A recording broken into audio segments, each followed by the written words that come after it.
Crianças vão aprender a lidar com as emoções. O programa acontecerá aqui no Distrito Federal e pretende promover a alfabetização emocional de alunos a partir de 3 anos de idade. Nós vamos saber quais são as competências que os professores esperam desenvolver nas crianças, como será aplicado esse programa com Niara Borges, que é diretora pedagógica da Escola Arara Azul, da cidade de Águas Claras, aqui no Distrito Federal. Professora Niara, seja bem-vinda. Boa tarde. Boa tarde, muito obrigada. Professor, eu sou Luciano Barroso e estou em Brasília. No Rio de Janeiro, na 1130, a Rádio Nacional do Rio de Janeiro, a jornalista é Luciana Vale. Em São Paulo, em nossos estúdios, nós temos o jornalista Anchieta Filho. E eu começo já querendo saber como será aplicado, o que vocês pretendem com relação a lidar com as emoções em crianças de 3 anos de idade. Como é que começa esse embrião? Sim, é um projeto que já vem de longa data com os estudos da BNCC. E esse alinhamento agora é uma diretriz, uma normativa para todos os brasileiros que estão em processo escolar. Por quê? É um cenário social mundial muito diferenciado pelas mudanças e transformações muito complexas e incertas do novo mercado de trabalho. O que está acontecendo? A partir dos 3 anos, as nossas crianças, além de compreenderem os conceitos, elas precisam desenvolver um conhecimento, uma aprendizagem voltada para o pensamento, como elas pensam, sobre como elas aprendem e treinar as estratégias com poder de convencimento pelos processos mentais. Essa é a grande questão que a partir dos 3 anos a BNCC vem indicando aí para que nós, enquanto escola, possamos fornecer aos alunos esse mundo completo, porque é visto que nossos alunos sabem calcular, sabem ler, sabem escrever, mas muitas vezes não sabem fazer a interpretação da forma tranquila. E essa responsabilidade interpretativa com valores de cidadania. Essa é outra grande questão que os projetos socioemocionais vêm trazendo para as rotinas escolares. Perfeito. Então, quando a criança com 3 anos tem como base o treinamento estratégico do pensamento, ela cria uma ferramenta que consolida o raciocínio. E aí, logo após, com o passar do tempo, a minha criança também passa a ser desafiadora. Por isso, a criticidade muito intuitiva nesse processo de diretrizes pedagógicas para o socioemocional. Perfeito. Isso tem que ser muito semanalmente na escola. Professora Anchieta Filho, que está em São Paulo, também tem perguntas para a senhora. Anchieta? Obrigado, Luciano. Boa tarde, professora Niara. Boa tarde. Professora, queria falar da dificuldade de passar isso para uma criança de 3 anos, que geralmente nessa idade, na escola principalmente, há as divergências entre os coleguinhas, né? Eu queria falar da dificuldade que é passar o carinho, o respeito à opinião do outro, o respeito ao espaço do outro numa criança de 3 anos. Isso a gente chama na escola de conectomia cerebral. Nós trabalhamos esse processo de identificação do eu e do outro, e aí a gente retira, por meio dos pensamentos, reflexões pontuais sobre o comportamento adquirido ou observado no outro. Então, quando nós trabalhamos, e a BNCC vem cobrando agora mais fortemente, que a gente prepare o aluno para ele criar um projeto de vida, é justamente entremeado nessa situação. Se a minha criança não é disponibilizada a situações, problemas em sala de aula, pontuais, que é o repartir, o partilhar, o pedir desculpas, começa aí. São pequenas competências que a criança adquire por meio do conhecimento vivido. Então, com 3 anos, 4 e 5, a escola tem que disponibilizar ações dentro da rotina escolar para que a criança faça, mas pense no que está fazendo. E que toda ação que ela causa, há uma reação.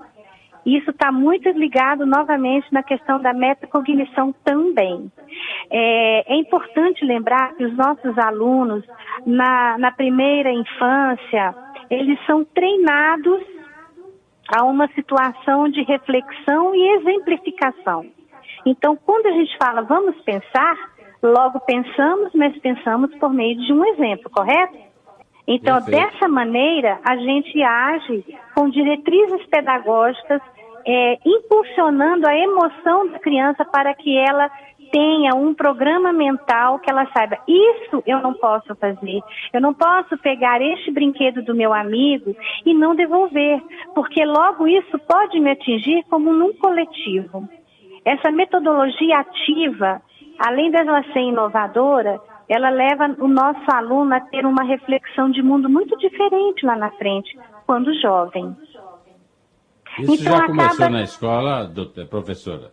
Olha, esse ano nós estamos fazendo formações com a nossa equipe pedagógica, porque a partir do ano que vem, além desses conceitos vividos por meio dos valores e virtudes, nós vamos também implementar, porque é uma diretriz da BNCC, um material específico para potencializar essas ações, voltadas para quê?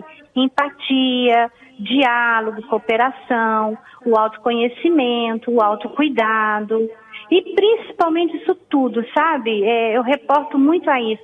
Se a gente cria uma situação rotineira, semanal, com situações reflexivas direcionadas a isso, nós vamos estar potencializando responsabilidades voltadas para valores e cidadania, que é a competência máxima que se querem chegar para que esse desenvolvimento infantil ele tenha uma incorporação própria lá na frente enquanto agente social.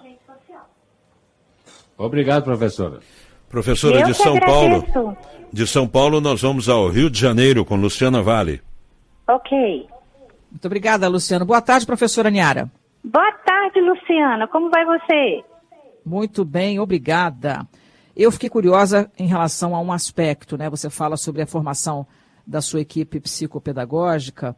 E a gente precisa lembrar né? Na verdade, são professores que vão estar atuando aí mais intensamente direcionados a esses objetivos gerais de conectar essas crianças às reflexões do pensamento e da ação. Certo, certo.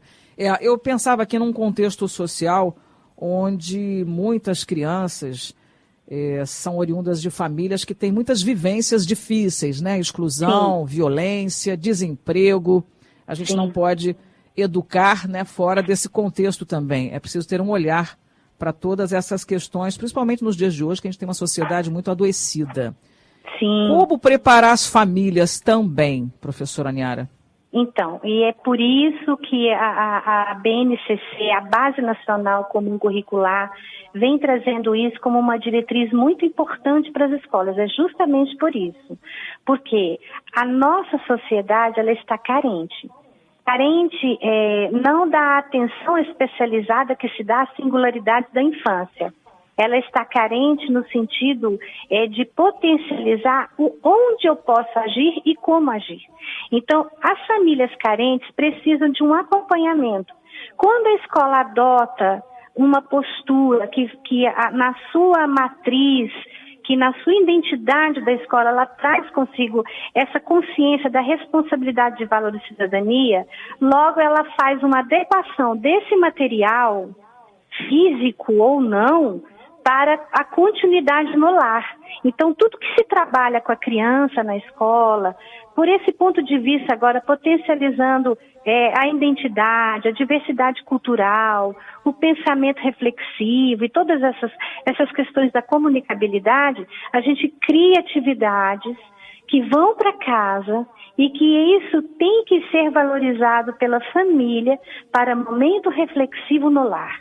Isso que as escolas têm que buscar este olhar para que a gente possa fazer, de fato, uma relação integral da formação desse aluno. A nossa sociedade necessita muito de envolvimento escolar, atenção e, principalmente, um momento de escuta. Toda essa questão importante que estão se dando para a questão socioemocional é que nós, hoje, nos comunicamos, mas não entendemos a comunicação do outro e por vezes não nos fazemos entender, certo? Porque a nossa maneira de expressar cria por vezes discussão. E o que a gente quer agora com esse movimento muito rico e profundo do socioemocional é criar o autoconhecimento para que as pessoas tenham a escuta relacionada no momento da sua argumentação. Então essa relação que é muito subjetiva envolvendo a família no processo de conhecimento, como eu sou, o que eu sou, onde eu estou nesse momento, em que meio eu convivo, são relações que elas são múltiplas entre escola, aluno e família. É bem complexo, porque trata muito a questão do pensamento e dessas reflexões e expressões corporais e linguísticas que a família traz para dentro do contexto escolar. Compreende? Sim, esse aspecto aí da escuta é extremamente importante, né? Ensinar muito. A todo o grupo a saber ouvir também. Muito obrigada, professora Niara. Eu que agradeço você, sucesso para vocês. Professora, para encerrar, pois não. Essa criança não corre o risco de ser doutrinada e perder o livre pensar? Não, muito pelo contrário. Quando você alinha a sua escola para trabalhar eticamente a escuta, a criança, a primeira necessidade básica dela ao entrar na escola é desenvolver o pensamento. E esse pensamento ele é expressado. Quando na rotina escolar você disponibiliza uma importância maior disso, você lá na frente vai trabalhar a criticidade desse aluno. Então, por isso que hoje tudo está sendo voltado para a escuta, porque o aluno ele tem que protagonizar, ele tem que ser o autor, não apenas o coadjuvante das ações dele, em casa, na escola, com o colega, com o professor, com a avó, com o vô. Aí vem as questões da respeitabilidade, desse pensamento científico entremeado nessas ações reflexivas dele, com quem ele conviver, seja na escola, seja em casa. Ok. Professora Anchieta, alguma dúvida, Anchieta? Não, eu só queria saber da professora, como é que é feito isso? A professora reúne as crianças na sala de aula, numa rodinha, uma vez por semana e conversa? Como é que é passado essa mensagem? Eu vou dizer para você. Toda a educação infantil e mais tarde até o primeiro e segundo ano vive situações um pouco semelhantes. Na educação infantil existe o momento da rodinha. Esse momento da rodinha a gente diz, quando tem muitos anos de escola, que é o momento mais importante, onde a criança ela é recebida, acolhida, e essa competência da escuta e da fala, ela é potencializada. Quando se trabalha um material direcionado, objetivando intensificar isso, você cria outro momento, uma vez por semana na escola, e que você pode interagir isso nos outros componentes curriculares para que a criança fique reflexiva. Ela pensa, raciocina, fala e logo ela vai ter o resultado disso do outro. Então, isso tem que ser semanal também. Então, todos os dias, no momento da acolhida, fazemos atos que valorizam essas questões da cidadania. E durante, uma vez por semana, com material adotado físico ou não, a gente potencializa a criança com atividades direcionadas, que são bem conectadas com essa aprendizagem. Essa aprendizagem são as 10 competências que se pedem nesse programa metodológico da BNCC, que são as competências que a gente tem que desenvolver, que eu disse a vocês anteriormente, a aprendizagem com conhecimento reflexivo, a criatividade, por isso que minha criança tem que escutar e falar, que esse pensamento científico vem depois demonstrado por situações físicas, químicas, mais tarde. É o repertório cultural que eu intensifico quando eu deixo o outro falar a diferença da casa dele, que é diferente da minha casa. Eu crio uma minha identidade e crio uma importância dentro da diversidade cultural. E principalmente, pessoal, isso tudo está sendo mobilizado no Brasil porque nós precisamos criar jovens que saibam ter um projeto de vida. Esse projeto de vida vai ser relacionado à sua competência no trabalho. Se eu crio momentos de determinação, esforço ao falar, esforço ao escutar, eu vou criar essa autoavaliação. e eu vou potencializar um bom profissional lá na frente. Porque a gente está careca de saber, que já é sabido, isso tem sido falado o tempo inteiro, das inteligências emocionais e também das inteligências artificiais. Muitas profissões, elas vão ser reconstruídas com outra nomenclatura, e o meu aluno, ele tem que estar preparado para essa produção linguística diferenciada. Perfeito. E aí é onde entra essa competência de trabalhar projeto de vida, para que eu possa entregar na sociedade uma pessoa projetada para ser um competente trabalhador nessas áreas ínfimas que vão nascer aí. Perfeito. Professora, Obrigado, professor. Pois, Luciana, alguma dúvida? Já estamos finalizando.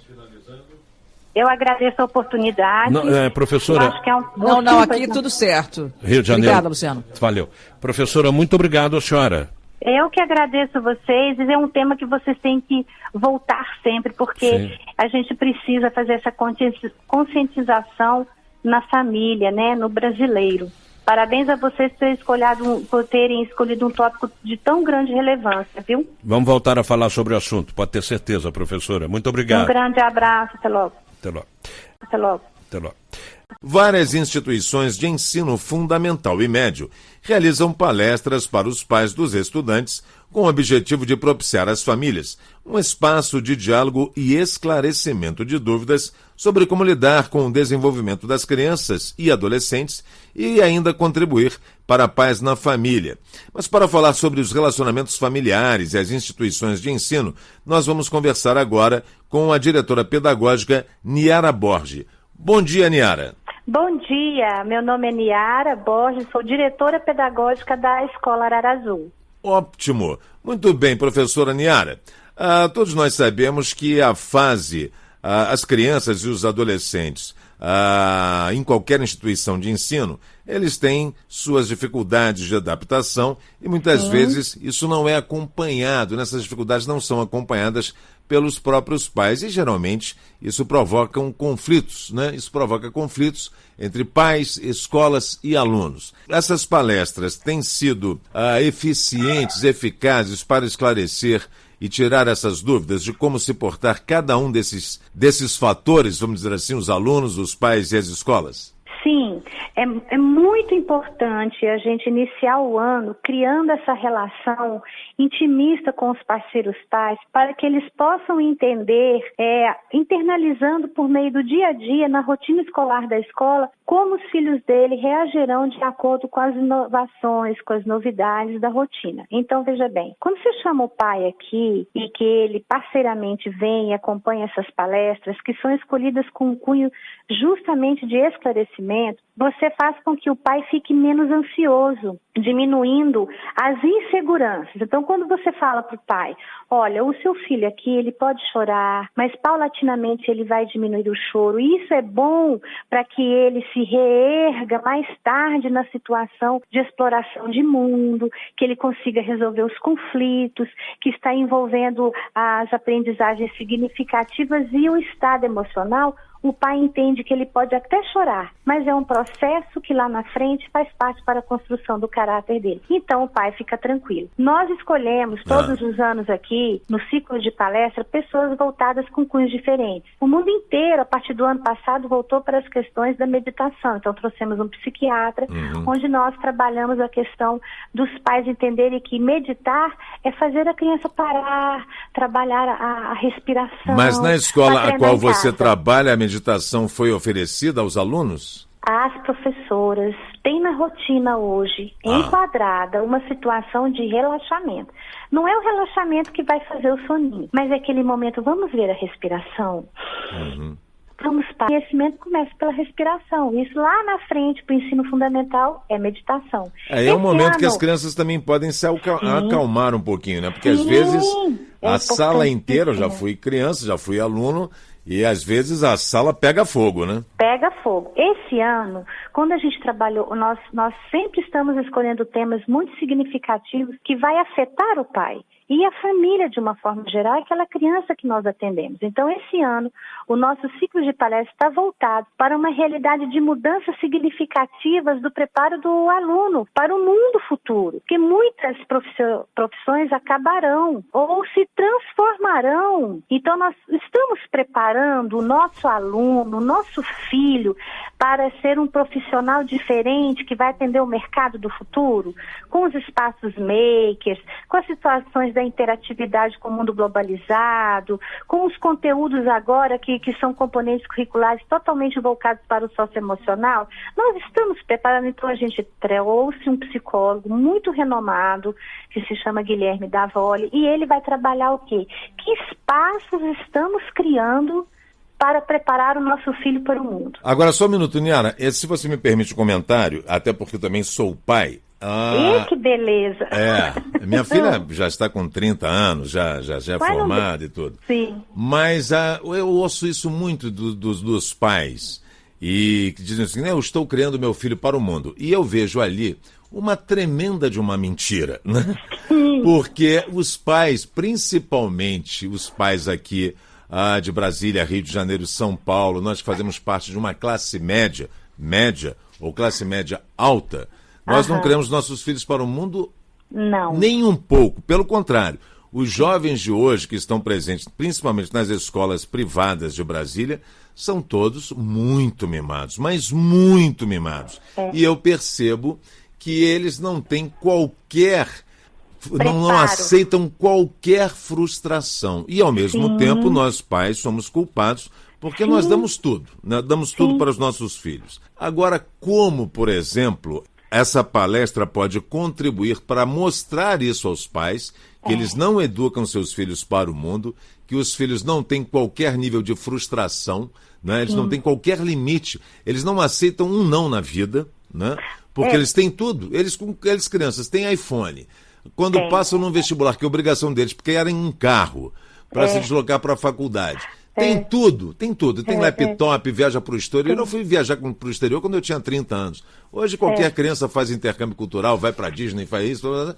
Enfim, como é que vocês conseguem colocar os pais com os pés no chão e essas crianças também? Olha, deixa eu te falar uma coisa. Não é fácil, e eu falo muito que é um trabalho de plantação. Você planta uma árvore, ela não nasce de uma vez. Assim é a educação. Nós estamos sempre oferecendo palestras significativas que vai de embate ou de questionamentos ou com cunho esclarecedor e educativo aos pais sobre essas questões pertinentes para o mundo. Mas só que essa plantinha não vai nascer agora. Essa folhinha, às vezes, no pai e na mãe, nasce mais tarde. Por isso que é importante ele participar.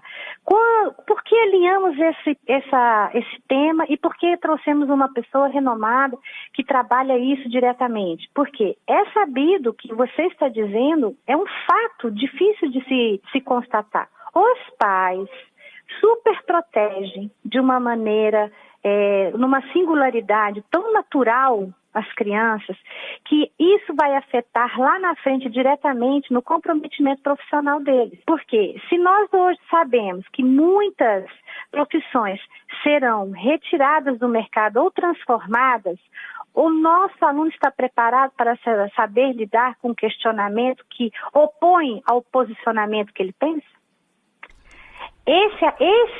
Esse adulto vai saber entrar num ambiente aberto, onde só vai ter escaninhos de trabalho, todo mundo ali vai debater e discutir temas que ele vai ter que provar o lado dele, ele vai saber lidar com conhecimentos adversos do dele e muitas vezes ele vai perder?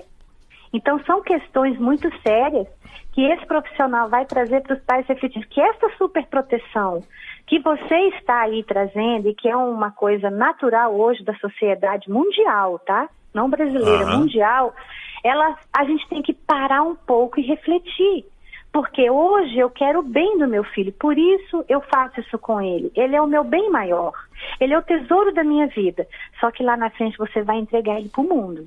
Tá e aí certo. vem a minha pergunta, que mundo, qual o homem ou a mulher que você vai entregar no futuro? Ele vai estar pronto para enfrentar isso? Saber lidar com o não? Como é que ele vai reagir? Ele vai reagir agressivamente? Ele vai tomar raiva da pessoa? Como é que ele reage? A gente tem que aprender a aceitar o não. Perfeito. Niara Borges, olha, infelizmente nosso tempo já está mais do que esgotado, mas foi um prazer enorme conversar com você aqui dentro do Revista Brasília. Muito e desde obrigada. já eu agradeço a atenção que você se agradeço. dispôs a dar aos ouvintes aqui da Rádio Nacional de Brasília, Estamos tá certo? sempre de portas abertas. Obrigada a vocês, sucesso na semana. Tá certo, muitíssimo obrigado. Esta foi a diretora pedagógica Niara Borges falando aqui sobre a dificuldade, né, do relacionamento entre pais, filhos e as escolas.